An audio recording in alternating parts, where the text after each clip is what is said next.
Vamos a estudiar algunas cosas sobre el arrepentimiento.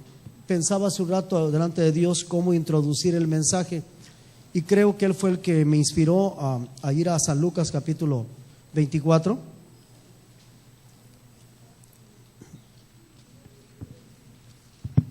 Ahí el Señor encarga precisamente que se predique en su nombre el arrepentimiento. No es algo que sea opcional, algo que uno pueda escoger hacer o escoger no hacerlo. No, es un mandamiento que el Señor está dando aquí. Y es bueno recordar que estas palabras del Señor Jesús son ya después de que Él resucitó. Son unos momentos de experiencia que esta gente tuvo con el Cristo resucitado. Versículo 45.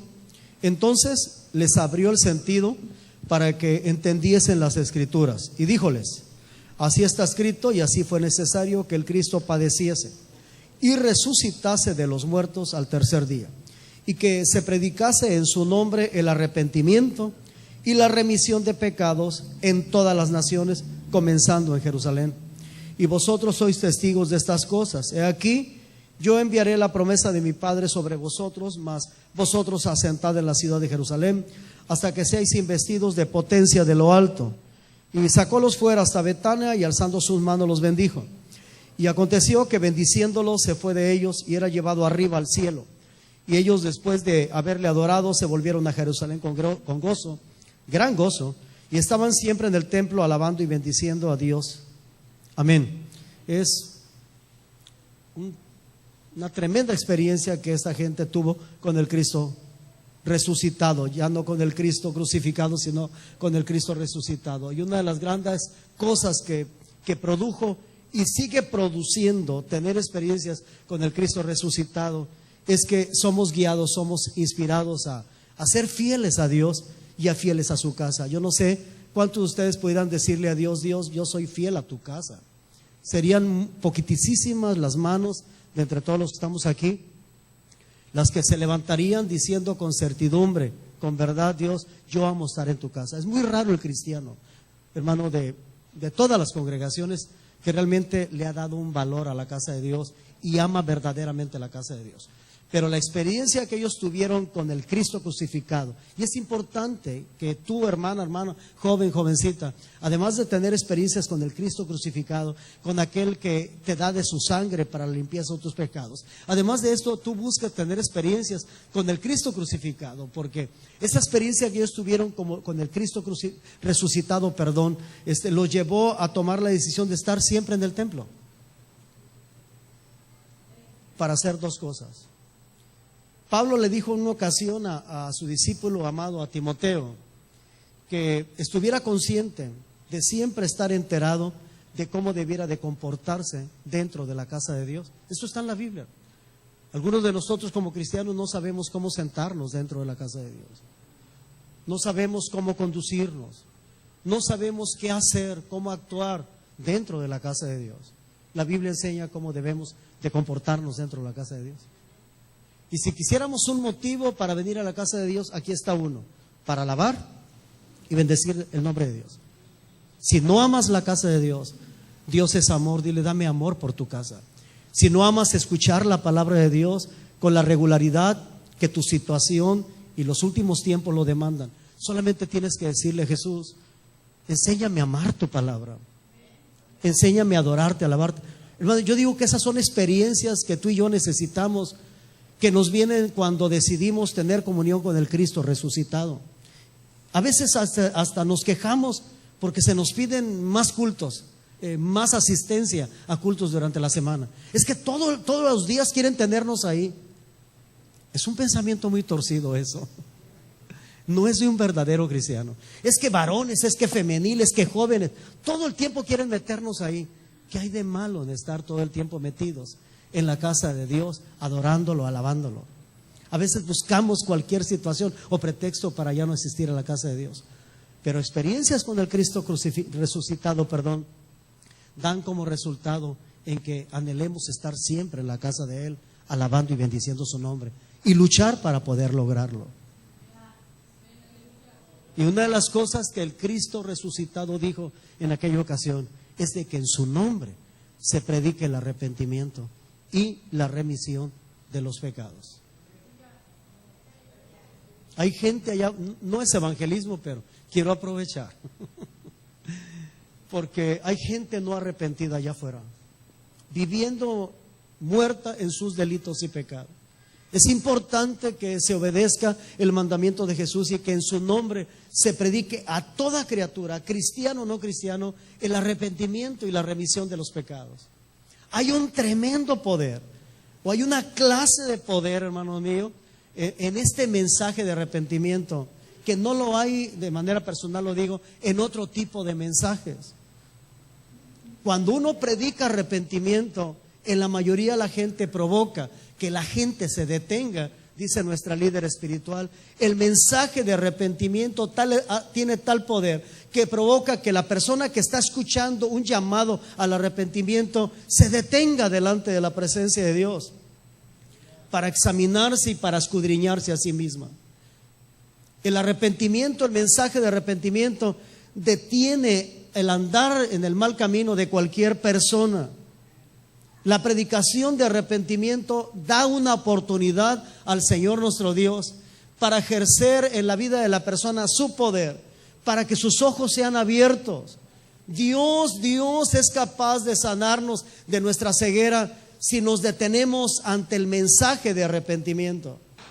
Esto le da a Dios la oportunidad de abrir los ojos, de trabajar en la vida de la gente, abriéndole los ojos para que pueda ver sus propios delitos, sus propios pecados. Somos ciegos a nuestros propios errores, somos ciegos a nuestros propios pecados, aunque muchas veces de manera lamentable rehusamos a transitar por el camino de arrepentimiento.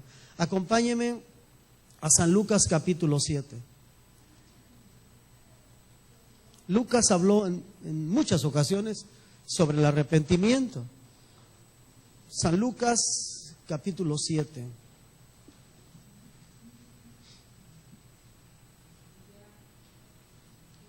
Hablando de Juan el Bautista, dice el versículo 27, este es de quien está escrito, he aquí envío mi mensajero delante de tu faz, el cual aparejará tu camino delante de ti.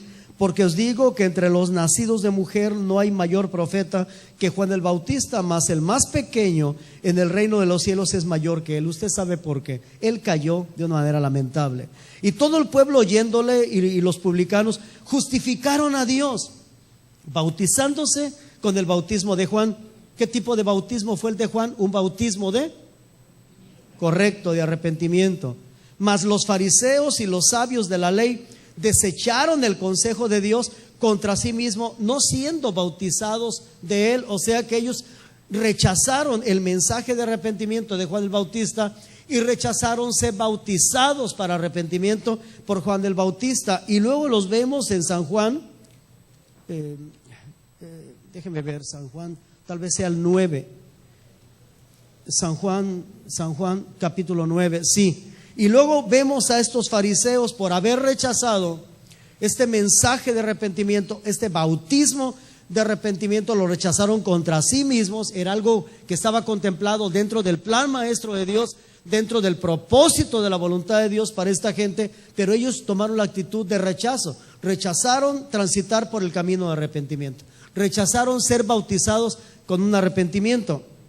Dice San Mateo capítulo 9, versículo 10, y aconteció que estando el Señor Jesús sentado a la mesa en casa, he aquí que muchos publicanos y pecadores que habían venido se sentaron juntamente a la mesa con Jesús y sus discípulos. Y viendo esto, los fariseos dijeron a sus discípulos: ¿por qué come vuestro maestro con los publicanos y pecadores? Viene aquí una pregunta que ellos hacen a los discípulos. ¿Quiénes? Los fariseos. ¿Quiénes? Los que rechazaron ser bautizados por arrepentimiento. ¿Quiénes? Aquellos que negaron seguir el camino de arrepentimiento que Dios estaba anunciando por medio de su profeta Juan el Bautista.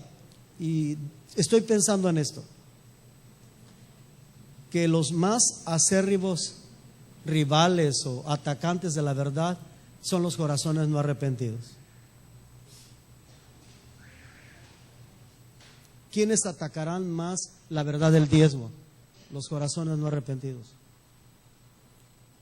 ¿Quiénes atacarán más fuertemente la verdad de estar un día completo dentro de la casa de Dios, adorándole, alabándolo, bendiciendo, escuchando su voz? Los corazones no arrepentidos. ¿Quiénes atacarán más fuerte la verdad de las lenguas, de la intercesión, de los gemidos en dolores de parto del Espíritu Santo, la danza? ¿Quiénes atacarán más fuertemente verdades como estas? Los corazones no arrepentidos. La falta de arrepentimiento los llevó a ser la más grande oposición del ministerio de nuestro Señor Jesucristo. ¿Por qué razón? Porque rechazaron el camino, el bautismo de arrepentimiento. ¿Alguien puede decir, estoy de acuerdo con lo que usted está diciendo? ¿Cuántos de nosotros, al escuchar esto que acabo de decir, quisiéramos un caparazón de tortuga para escondernos avergonzados al escuchar esta verdad? Pensamos que por tener ya tantos años de ser cristianos, de conocer tanto de la Biblia, de que Dios nos use, pensamos que ya no es necesario que transitemos por el camino del arrepentimiento. El camino del arrepentimiento es desde el principio hasta el final de nuestra jornada espiritual. Como muestra un botón, hermanos, las iglesias de Apocalipsis, iglesias como la Odisea, que espiritualmente son ubicadas en el lugar santísimo, la Odisea que le corresponde el lugar de la tapa del asiento de la misericordia, no del arca en sí, porque eso le toca a Filadelfia, pero a la Odisea, si Jesús le hace un llamado, es un llamado al arrepentimiento, y estamos hablando de una iglesia espiritualmente ubicada ya en el lugar santísimo, y Dios todavía sigue demandando arrepentimiento de su parte. El arrepentimiento siempre nos va a acercar a Dios, el orgullo nos aleja de su presencia. Entonces, estos corazones no arrepentidos fueron oposición, fueron un rechazo, un ataque a la verdad siempre. A estos corazones no arrepentidos, Jesús les dice, los que están sanos, escaja, sha, escaja, sha, escaja, sa, escaja, salabarriaza, usababascaja, shasa. Santo es tu nombre, Jesús. Jehová Yeshua, a Mesías, santificado sea tu nombre. A estos corazones faltos de arrepentimiento, el Señor Jesús les dice, los que están sanos no tienen ninguna necesidad de médico, sino los enfermos. Anden pues y aprendan qué cosa es misericordia quiero y no sacrificio, porque no he venido a llamar justos, sino pecadores al arrepentimiento. Y uno se asombra, ¿no? La desatención que a veces prestamos a un tremendo mensaje con respecto al arrepentimiento. Jesús, fíjense lo que acaba de mencionar el Señor Jesucristo aquí. Inmediatamente dice que los discípulos de Juan vienen a él diciendo, ¿por qué nosotros y los fariseos ayunamos muchas veces y tus discípulos no ayunan? En lugar de tirarse a los pies de Jesús arrepentidos y mendigar de su gracia y mendigar de su sangre omnipresente para limpieza de los pecados, lo señalan con el dedo y le dicen, nosotros ayunamos, los discípulos de Juan ayunamos, los fariseos también ayunamos, ¿y tú por qué no ayunas? Nosotros lo hacemos muchas veces y ustedes no. Qué desatención ante la predicación de un mensaje al arrepentimiento. Jesús, ¿qué les está revelando aquí? La esencia de su ministerio. La esencia del ministerio del Señor Jesucristo está contenida aquí. ¿Qué les está diciendo el médico de médicos a la gente? Hay sanidad, tengo la cura para la enfermedad del pecado que hay en toda la gente. Una porción de arrepentimiento unido a una porción de mi sangre, dijo Jesús, es la cura, es la sanidad para todos y cada uno de los pecados. Bendito sea el nombre del Señor Jesucristo. La misión de Jesús, llamar a pecadores al arrepentimiento, para que puedan cambiar sus caminos y regresar entonces a Dios por este camino de arrepentimiento. Jesús dijo muchas veces, hermanos míos, que los enfermos son los que tienen necesidad de médico, no la gente sana. En Lucas capítulo 15, versículo 2, vemos claramente cómo los enfermos de pecado necesitan la ayuda de un médico divino llamado Jesucristo, porque Él tiene la cura, el remedio para la enfermedad. del pecado. Arrepentimiento y la sangre de Jesucristo curan y sanan al alma enferma del pecado. Mientras más consciente esté un pecador de su enfermedad, con más gusto, hermano, con más disposición va a aceptar el remedio que Jesucristo ofrece. Como dijo hace muchos años nuestra líder espiritual, hermana Hicks, no es la enfermedad lo que mata, sino el no reconocer que estamos enfermos. Estamos en Mateo, aprovechemos que estemos en Mateo y vayamos al capítulo 11, donde el Señor Jesucristo hace una reprensión bien fuerte a 3 ciudades que escogieron, amados hermanos, no transitar por el camino de arrepentimiento que vuelve el alma al Señor. Mateo 11, versículo 15 al 24. Que no le parezca extraño a usted y a mí que Dios nos esté predicando sobre arrepentimiento. Lo necesitamos. San Mateo capítulo 11. Y aquí encontramos la verdad que si nosotros no nos arrepentimos, entonces Dios se va a arrepentir y se va a alejar de nosotros. La lección de que si nosotros como seres humanos escogemos no arrepentirnos, entonces Dios nos va a reprender. Cada vez que nosotros escogemos no arrepentirnos, endurecer nuestro corazón, entonces Dios va a venir para reprendernos. San Mateo capítulo 11, versículos, pues tal vez desde el 15 en adelante. ¿Estamos ahí? El que tiene oídos para oír, oiga. Mas, ¿a quién compararé esta generación? Es semejante a los muchachos que se sientan en las plazas y dan voces a sus compañeros y dicen: os tañimos flauta y no bailasteis, os endechamos y no lamentasteis, porque vino Juan, que ni comía ni bebía, y dicen: demonio tiene. Vino el Hijo del Hombre, que come y bebe, y dicen: he aquí un hombre comilón y bebedor de vino, amigo de publicanos y de pecadores. Mas la sabiduría es justificada por sus hijos. Entonces comenzó a reconvenir a las ciudades en las cuales habían sido hechas muchas de sus maravillas, porque no se habían arrepentido, diciendo.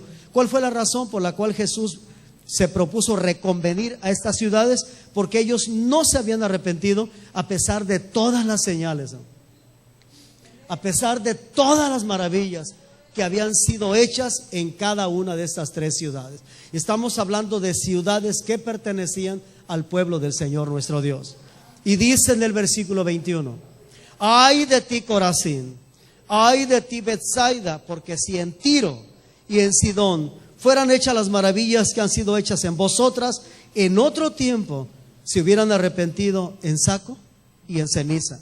Por tanto os digo que a Tiro y a Sidón será más tolerable el castigo en el día del juicio que a vosotras. Repito, estamos hablando de ciudades del pueblo de Dios, que tuvieron la oportunidad de ver los milagros, de ver las maravillas hechas por la mano de nuestro Señor Jesucristo, y aún así escogieron no arrepentirse.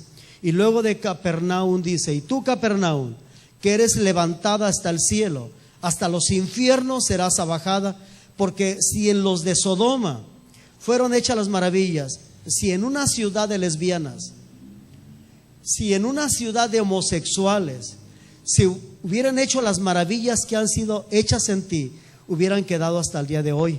Por tanto os digo que a la tierra de los de Sodoma será más tolerable el castigo en el día del juicio que a ti. Bendito sea el nombre del Señor Jesús.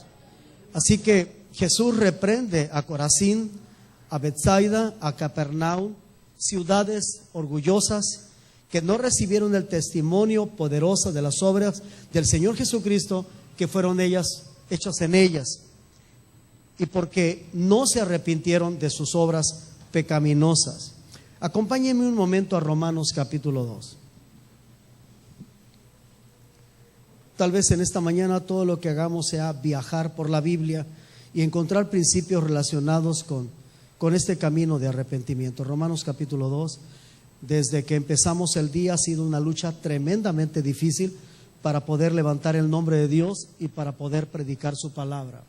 Gracias por aquellos que se mantienen luchando, haciendo lo que saben que deben de hacer en cada uno de los cultos. Pero la lucha ha sido tremenda hasta este momento. Bendito eres, Jesús. Pero los corazones arrepentidos logran atraer la presencia de Dios a sus vidas y la gloria de Dios que lo acompaña. Romanos capítulo 2. Por lo cual eres inexcusable, oh hombre cualquiera que juzgas. Porque en lo que juzgas a otro te condenas a ti mismo, porque lo mismo haces tú que juzgas. Mas sabemos que el juicio de Dios es según verdad contra los que hacen tales cosas. Y piensas esto, oh hombre que juzgas a los que hacen tales cosas y haces las mismas, que tú escaparás del juicio de Dios. ¿O menosprecias las riquezas de su benignidad y paciencia y longanimidad, ignorando que su benignidad te guía a arrepentimiento? Mas por tu dureza y por tu corazón no arrepentido, atesoras para ti mismo ira para el día de la ira y de la manifestación del justo juicio de Dios, el cual pagará a cada uno conforme a sus obras, a los que perseverando en bien hacer buscan gloria y honra y inmortalidad, la vida eterna. Mas a los que son contenciosos y no obedecen a la verdad, antes obedecen a la injusticia, enojo e ira, tribulación y angustia sobre toda persona humana que obra lo malo. Y gracias a Dios por la manera que trabaja, primeramente con el pueblo de Dios. A mí me alegra y me bendice que el juicio de Dios siempre comienza primeramente en casa. Que el juicio de Dios siempre venga a nosotros, su pueblo, porque esto nos lleva al arrepentimiento antes de que el arrebatamiento venga, hermano, y nos lo perdamos. Pero Dios en su gracia y misericordia dice en el versículo 4 que lo primero que Él hace para guiarnos al arrepentimiento, ¿qué es lo primero que Él hace, hermano? Lo acabamos de leer, solamente repítalo. ¿Qué es lo primero que Dios hace para guiarnos al arrepentimiento? Dije hace un rato, el juicio viene. Puede ser una enfermedad, puede ser un terrible accidente, puede ser una pérdida muy dolorosa de lo que sea, puede ser un fracaso matrimonial, puede ser el fracaso en algunos de nuestros hijos, en algunos de los miembros de nuestra familia. El juicio de Dios viene y sucede esto.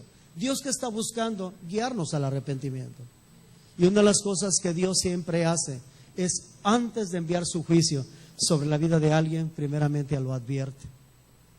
¿Te acuerdas que lo hizo con Nínive? Dios levantó a su profeta y lo envía a Nínive a predicar el juicio de Dios sobre toda esa ciudad.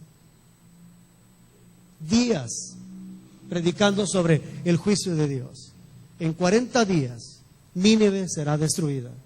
En 40 días Nínive será destruida. Dios siempre avisa primero, antes de enviar el juicio. Y gracias a Dios por el testimonio de Nínive, que ante la predicación de un hombre como Jonás, esta ciudad se arrepintió, desde el rey hasta el último de los habitantes. Y arrepentidos afligieron su alma, se metieron en ayuno y oración, porque dijo el rey, tal vez Dios se arrepienta del castigo que ha anunciado que ha de venir. Un rey que no sabía cabalmente si el arrepentimiento cambia las decisiones de Dios, pero él dijo, tal vez, yo no le voy a decir tal vez Dios cambie sus veredictos para mi vida, para la suya. No, yo le puedo asegurar que si usted se humilla, yo le puedo asegurar que si nosotros nos arrepentimos, el arrepentimiento detiene el santo y justo juicio de Dios sobre nuestras vidas. Yo no lo dudo, yo lo afirmo. ¿Por qué? Porque si el corazón humano se arrepiente, Dios también se arrepiente. La Biblia dice categóricamente que Dios no es hombre para que mienta, ni hijo de hombre para que se arrepienta. Entonces, ¿por qué Dios dijo? Y lo que Dios dijo fue verdad. Dios dijo, en 40 días voy a destruir a toda esta ciudad, bebés, animales, adultos, ancianos, viejos, jóvenes. En 40 días voy a destruir toda esta ciudad. Y luego la Biblia dice que siempre no. Bueno, entonces, ¿Dios sí se arrepiente? ¿Se arrepintió Dios ahí o no? ¿Cómo estuvo la situación ahí? ¿Qué sucedió ahí, hermano Amparo? Dios dijo, los voy a destruir. ¿Cuál fue el enojo de Jonás? Que Dios no los destruyó. A veces somos bien Jonases, Jonasitos, ¿no? Queremos que ese sicario Dios envíe fuego del cielo y lo consuma, lo destruya para que ya se lo lleve de una vez al infierno. que ese secuestrador, ese que destroza los cuerpos de seres humanos, reciba el juicio de Dios y sea inmediatamente mandado al infierno. Y si Dios lo perdona, hasta nos enojamos. Es que ¿cómo puede ser que Dios haya perdonado a esa adúltera, a ese adúltero? De veras, a mí me choca que cuando una persona cae estrepitosamente y Dios la redime y la restaure, nosotros la sigamos tratando como si todavía siguiera siendo un vil o una vil pecadora, cuando ya la sangre de Cristo lo limpió de pecado. Yo dudo que alguien así haya tenido una experiencia con la sangre de Jesús, porque aquellos que hemos tenido experiencias con la sangre de Jesús sabemos que verdaderamente limpia de todo pecado. No seamos como el fariseo que trató a esa mujer como si todavía fuera pecadora y dijo: si este fuera profeta, sabría que esta mujer es pecadora. No es cierto, había sido pecadora, pero ya no la era. Trátalos, a los que cayeron estrepitosamente, trátalos como gente redimida, lavada por la sangre de Jesús. Quedaron como nuevos, como si nunca hubieran cometido ese pecado. Ese es el poder que hay en la sangre de Jesús. Yo no creo en el divorcio, aunque Dios permite hacerlo. No creo, porque mi Biblia dice que la sangre de Jesucristo, el Hijo de Dios, limpia de todo pecado. ¿Entiendes lo que es limpiar? Es quitar algo de aquí y llevárselo tras las espaldas de Dios a un lugar que se llama la mar del olvido, y ya ese pecado ya no está en la persona.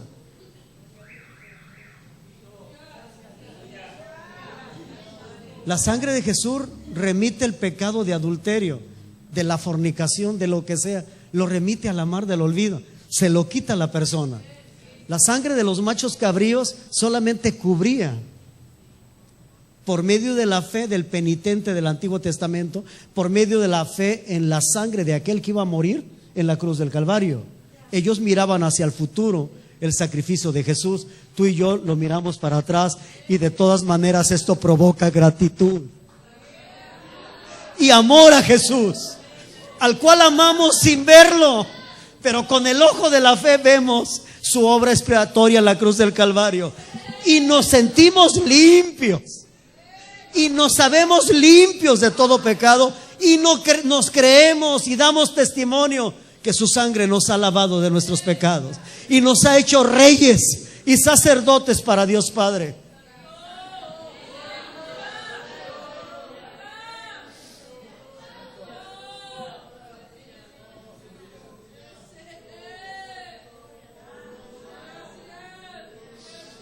¿Quiénes somos nosotros que hacemos lo mismo para juzgar a los demás?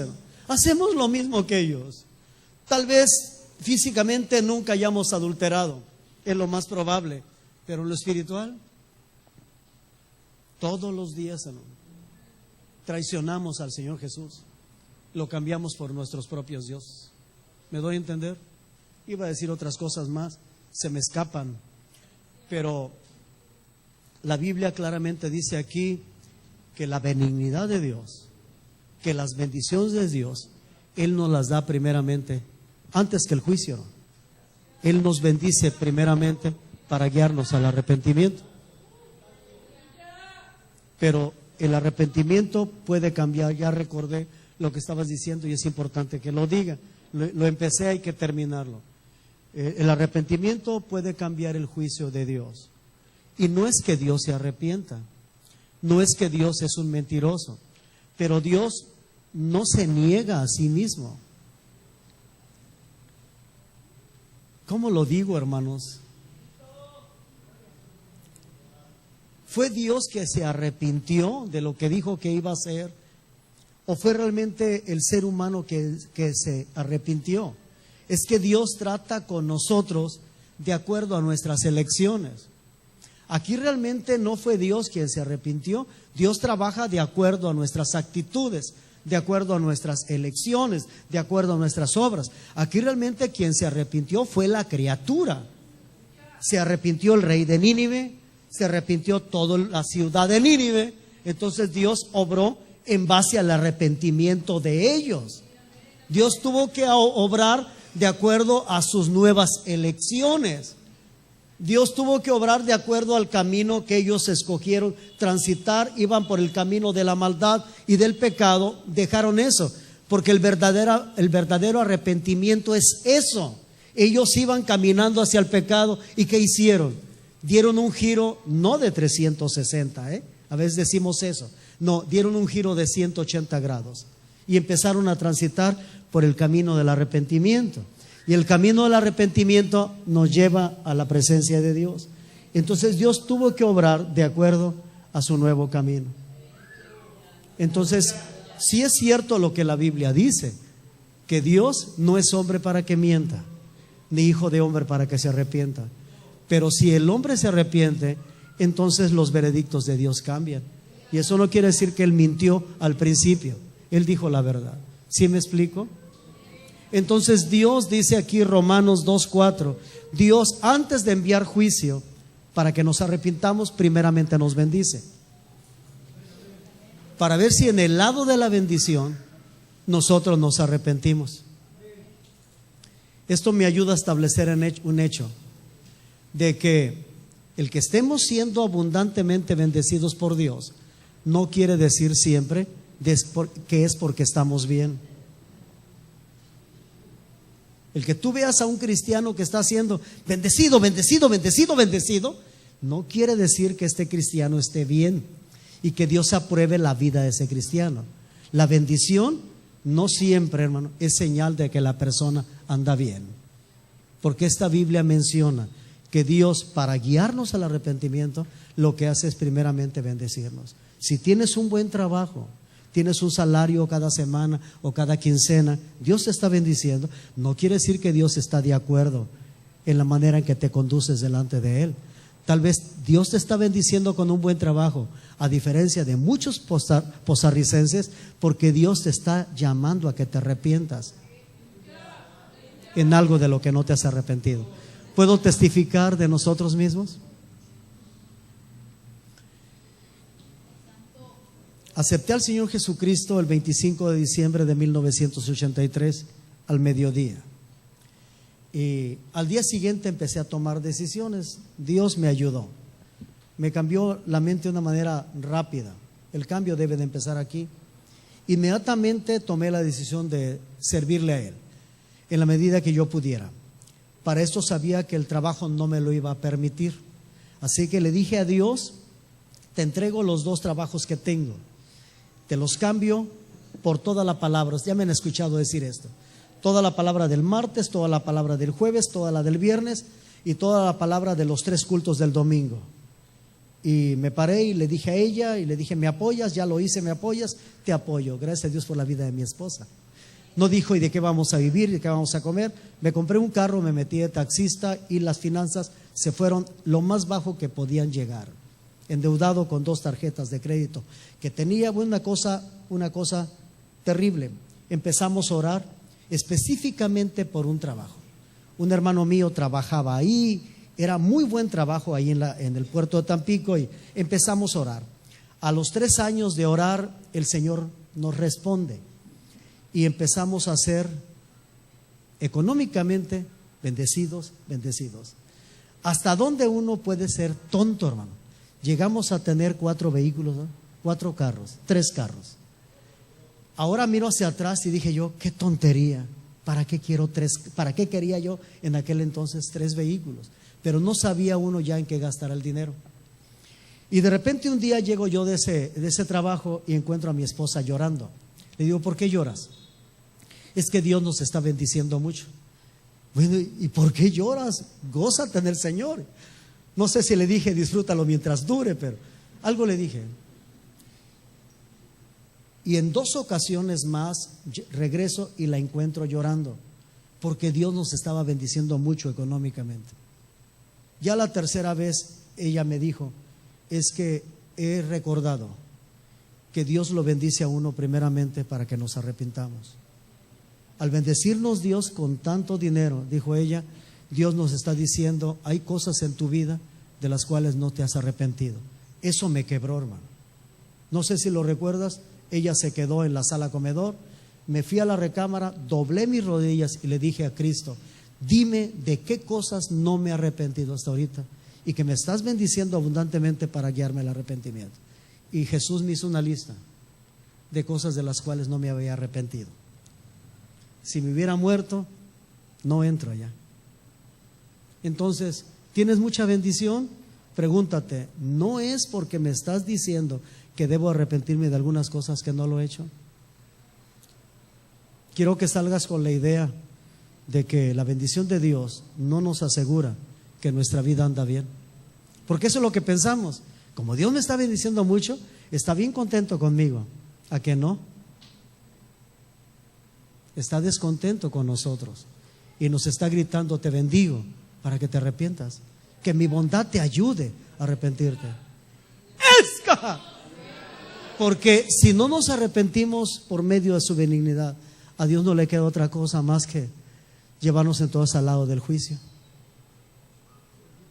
porque Él no quiere que ninguno se pierda, ¡esca! ¡Sha! Sino que todos procedamos al arrepentimiento. Eso es lo que busca Dios, porque arrepentimiento nos lleva al reconocimiento de nuestro pecado y nos lleva a clamar la sangre de Cristo sobre nuestra vida. Ahora entiendes por qué el juicio sobre Corazín, sobre Betsaida y sobre Capernaum va a ser mucho más grande y más tremendo, porque las obras que Jesús hizo en estas ciudades judías debieron de haber sido suficientes para guiar a estas tres ciudades al arrepentimiento, y no lo hicieron. ¿Qué más necesito yo, jovencita? ¿Qué más necesitas tú, varón, varona? ¿Qué más necesitamos que Dios haga para que reconozcamos que el único camino que nos va a llevar siempre a Él es el camino del arrepentimiento? No hay otro.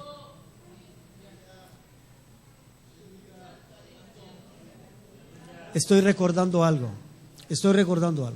La obra regeneradora de nuestro Señor Jesucristo es hecha en nuestras vidas a través del arrepentimiento diario, hermano, y continuo.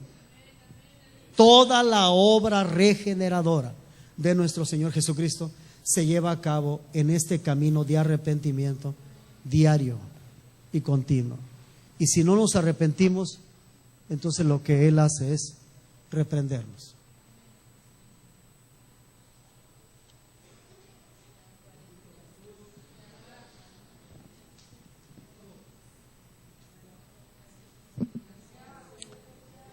Ya pasan de las 12:30. Vayamos a Hechos 17:30 y yo creo que ahí terminamos.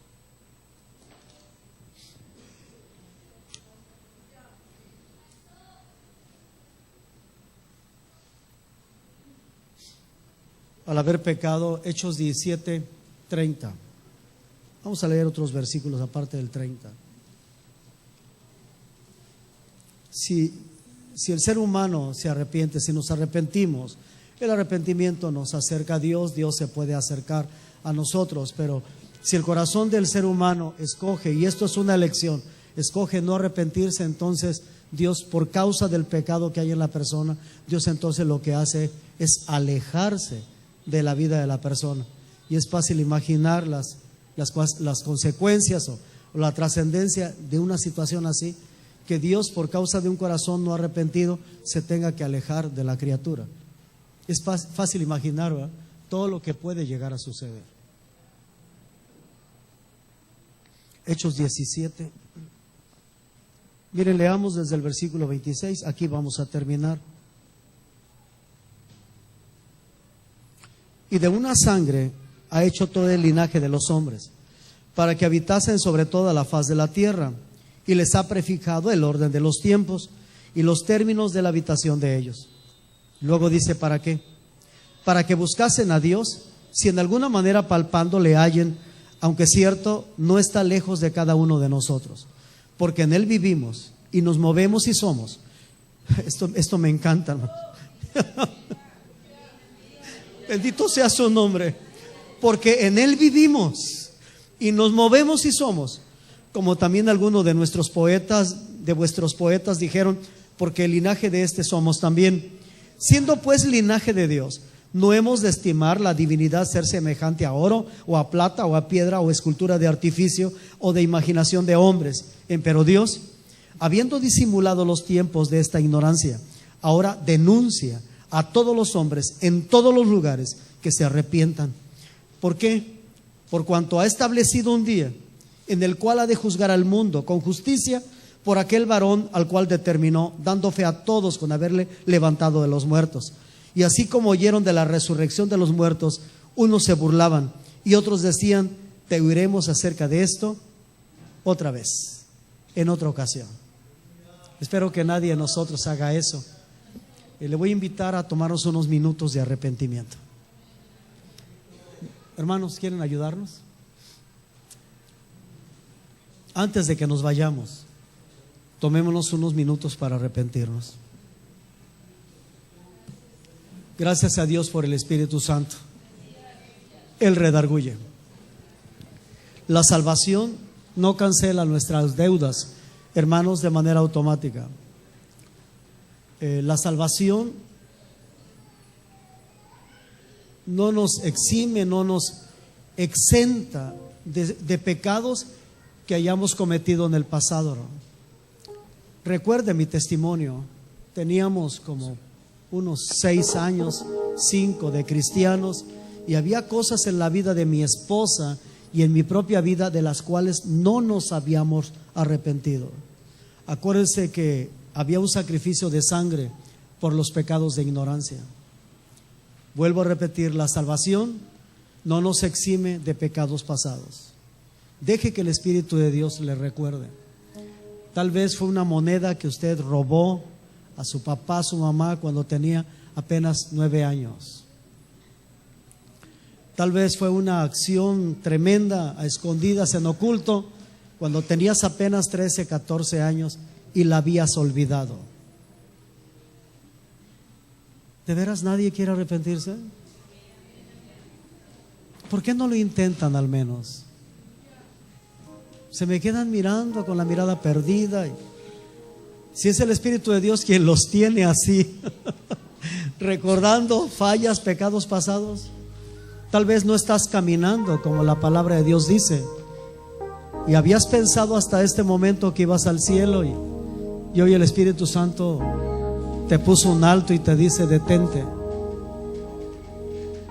y checa y analiza tu vida. Tal vez tenga la estatura de la iglesia de la Odisea. Tal vez tú crees que tiene la estatura de la iglesia de Filadelfia. Tal vez tu creencia es que ya alcanzaste la estatura de la esposa. Mira, la esposa jamás deja de caminar por el camino de arrepentimiento. Es un camino aparejado. El arrepentimiento quita todo monte de orgullo. El arrepentimiento puede quitar toda piedra de rebelión, toda piedra de indiferencia. El arrepentimiento es un camino directo a la presencia de Dios. El arrepentimiento no tiene curvas, no tiene atajos, es un camino derecho. Él dijo que los montes iban a ser aparejados, los montes iban a ser quitados, donde había agujeros iban a ser tapados, para que fuera un camino que diera toda la libertad para acercarse a la presencia de Dios y ser bendecidos por Él. Espíritu Santo, ven a mi vida y a la vida de esta iglesia. Espíritu Santo, ven y redargúyenos de pecado, de justicia y de juicio. Espíritu Santo, abre nuestros ojos a nuestras propias fallas, a nuestros propios errores. Padre, tú nos conoces. No tenemos problemas para ver los pecados en la vida de los demás. No tengo problemas para ver fallas y errores en otras vidas, Dios. Pero tengo el gran problema que soy ciego a mis pecados y a mis errores. Arrepentido estoy, arrepentido estamos, Señor, para que tú vengas, Señor, y nos des entendimiento, Señor, y descubras nuestras fallas, nuestra vida de pecado delante, Señor, de nuestros propios ojos. Nos arrepentimos, Señor, por culpabilidad. Nos arrepentimos, Padre, en el nombre de Jesús, por convicción también. Nos arrepentimos de la raíz, Señor, de la causa de nuestro pecado, del origen de nuestro pecado. Pero, Padre, también con dolor en el corazón, con vergüenza, Señor, con aflicción en nuestra alma. Nos arrepentimos del efecto, Señor, que nuestro pecado te causa a ti, causa a la criatura y también a nosotros, Padre. Ayúdanos a trabajar con las raíces, Señor, de nuestra maldad, Señor, de nuestros pecados. Sabemos que los frutos se seguirán dando si no trabajamos con la raíz. Abre nuestros ojos, Padre, para ir a la raíz, Padre, de todos y cada uno de nuestros pecados, Padre. Raíces de soberbia, raíces de orgullo, de vanidad, raíces de arrogancia, de altivez, Señor. Perdónanos, Padre, perdónanos, perdónanos, perdónanos todos y cada uno de los pecados que hemos cometido, Señor, en nuestra ignorancia. Ignoramos muchas veces tu voluntad para nuestras vidas o para las vidas de otros. Ignorancia, Señor, a la hora de escudriñar tu palabra. La entendemos equivocadamente, Señor, la torcemos. Perdónanos, Señor, perdona los tiempos de nuestra ignorancia, en el nombre de Jesús. Pero también perdona, Señor, cada pecado que hemos cometido, aún después de haber recibido el conocimiento de la verdad, porque lo hacemos todos, Dios, y de diario y de continuo. Somos conocedores de tu palabra, nos jactamos de ello y aún así escogemos lo malo y rechazamos lo bueno. Hay sangre tuya, Jesús, para ambos lados de la balanza, Señor. Límpianos, límpianos con tu sangre, Jesús. Los errores, ¿quién los entenderá? Líbranos de los que no son ocultos, Señor. Una gota de tu sangre es suficiente para limpiar toda mancha, para limpiar toda arruga en nuestro vestido, Jesús. Ayúdanos a acercarnos siempre a ti, Señor, con un corazón arrepentido, Señor. Jamás nos desecharás de esta manera. Gracias por tu palabra. Gracias por concientizarnos por medio de ellos, Señor. Gracias por el efecto que ha causado en nuestras vidas este mensaje, este llamado al arrepentimiento, Señor. Gracias. Que tu paz nos acompañe a todos y cada uno de nosotros al salir de